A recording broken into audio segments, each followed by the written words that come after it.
Assalamualaikum warahmatullahi wabarakatuh. Alhamdulillahirabbil alamin. Bertemu kembali dengan saya Ratna Haryaningsih di channel Ngaji Bareng 04. Kali ini kita akan mengurai tajwid surah Al-Maidah ayat 31 bagian kedua. Disimak sampai akhir karena nanti di ujung akan ada pertanyaan seputar tajwid. Dan jawaban pertanyaan hari kemarin akan ditemukan pada menit ke A'udzu billahi minasy syaithanir rajim.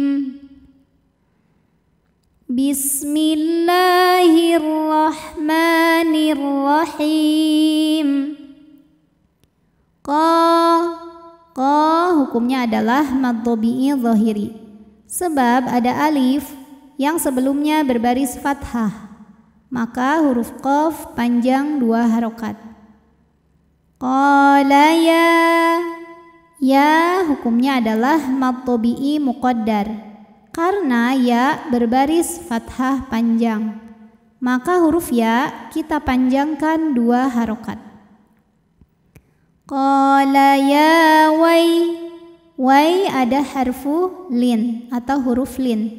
Sebab ada ya sukun didahului baris fathah, maka dibacanya lembut. Ya wailata. Lalu ada hukum mad jaiz munfasil.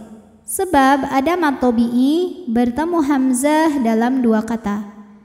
Mad tabi'inya ta berbaris fathah panjang pada kata ya wailata. Hamzah a pada kata a'ajaztu, maka ta dipanjangkan boleh 4 boleh 5 harokat. Qala ya wailata a'ajaz. Ini zainya berdesis ya, punya sifat sofir, ada desisan seperti suara lebah. A'ajaztu an. Ini hukumnya idhar halqi. Sebab nun sukun menghadapi huruf halqi atau huruf tenggorokan yaitu hamzah, maka nun dibaca n jelas. An ku hukumnya mad tabi'i zahiri. Sebab ada waw sukun yang sebelumnya berbaris dhammah, maka huruf kaf panjang 2 harokat. An akuna mithlaha. Ha hukumnya mad tabi'i muqaddar. Karena huruf ha berbaris fathah panjang, maka ha panjang 2 harokat. Hadza. Jika berhenti di dha hukumnya mad tabi'i karena ada alif didahului baris fathah, maka panjang dzalnya 2 harokat kalau berhenti hadza. Tapi kalau terus dzalnya pendek karena madnya gugur hadzal. Namanya takhalus bil hadzfi. Kenapa? Karena ada pertemuan 2 sukun. Sukun pertama huruf mad alif, sukun kedua lam sukun. Sukun bertemu sukun tidak bisa dibaca sehingga sukun pertama dilepaskan sehingga dzalnya pendek. Hadzal. Alif lamnya dinamakan dengan alif lam qamariyah. Sebab alif lam menghadapi huruf qamariyah yaitu ghain, maka lam sukun dibunyikan dengan jelas atau biasa disebut dengan idhar qamari. Hadzal ghurad. Huruf ra dibunyikan secara tafkhim karena ra berbaris fathah, maka kita bunyikan dengan tebal ra. Ghurad. Ketika kita berhenti di sini hukumnya adalah mad arid li sukun karena mad tabi'i bertemu huruf yang disukunkan karena waqaf. Mad tabi'inya alif didahului fathah, huruf yang disukunkannya ba. Jadi kalau berhenti ra-nya boleh dipanjangkan 2, 4 atau 6 harokat asal konsisten dalam sekali bacaan. Hadzal ghurab. Dan di ujung ketika berhenti ada qalqalah kubra. Karena ada huruf qalqalah yaitu ba yang sukunnya ini karena berhenti, maka dibaca memantul dengan pantulan yang besar. Ghurad. An akuna mithla hadzal ghurabi. Nah, kalau diteruskan, ra ini hukumnya cukup mad tabi'i saja karena ada alif didahului fathah ya. Depannya enggak mati kan? Jadi ra-nya hanya boleh dibaca 2. Kalau wasal. Hadzal ghurabi fa'uwa. Wa hukumnya mad tabi'i dhahiri karena ada alif didahului fathah. Maka wawu panjang 2 harokat.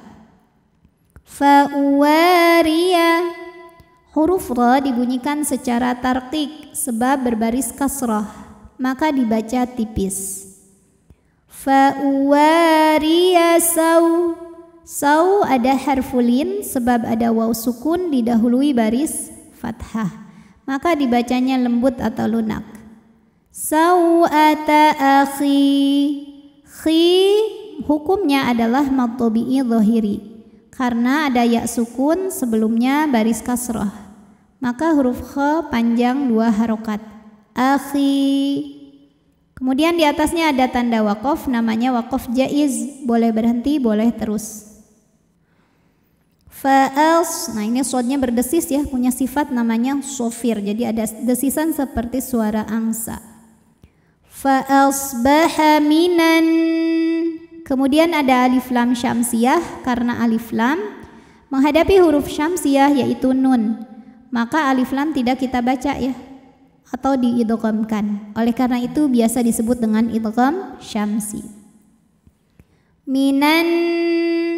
Nunnya gunnah musyaddadah karena nun bertasydid, maka dibacanya dengung. Minan. Na mad tabi'i muqaddar karena nunnya berbaris fathah panjang, maka nun panjang 2 harokat. Nadimin. Jika berhenti di min, maka hukumnya adalah mad arid li sukun. Karena mad tabi'i bertemu huruf yang disukunkan karena waqaf.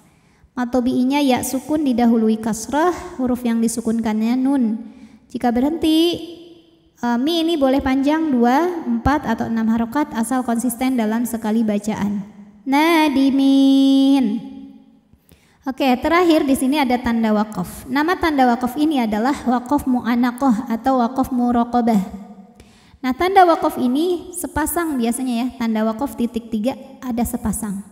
Nah, ini kebetulan ada di ujung ayat. Jadi kita berhenti minan nadimin. Nanti kita akan menemukan satu lagi di ayat 32. Nah, kalau kita sudah berhenti di ayat 31, maka di tanda waqaf kedua itu tidak boleh berhenti lagi. Nah, tapi kalau misalkan kita mau meneruskan nih disambung 31 ke 32, maka kita boleh berhenti di tanda yang kedua. Kalau di sini nggak berhenti. Nah, boleh nggak berhenti di kedua-duanya? Boleh saja ya. Tapi jangan berhenti di kedua-duanya. Minan nadimin. A'udzu billahi minasy syaithanir rajim. Bismillahirrahmanirrahim. Qala ya wailata a'jaztu an akuna mithla hadzal ghurab. An akuna mithla hadzal ghurabi fa'uwariya saw'ata akhi fa asbaha minan nadimin. Pertanyaan hari ini sebutkan hukum tajwid dari yang saya tunjuk ya. Hukumnya apa, sebabnya apa, dan bagaimana cara bacanya. Shadaqallahul azim. Wassalamualaikum warahmatullahi wabarakatuh.